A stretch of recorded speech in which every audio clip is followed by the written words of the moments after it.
আপনি নিজে হ্যাপি আছেন, খুশিতে আছেন, ম্যানিফেস্ট করছেন।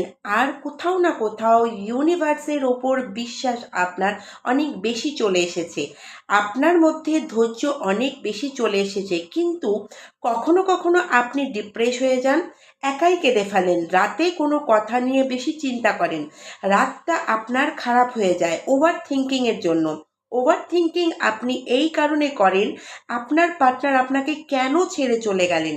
হতে পারে আপনার পার্টনার কিছু না বলে কোনো ক্লিয়ারিটি না দিয়ে চলে গেছেন, বা যেই ক্লিয়ারিটি সে দিয়েছেন সেটা সঠিক ছিল না। সেই সব কথা নিয়ে আপনি অনেক বেশি ভাবেন, আপনার সাথে এমন কেন হলো।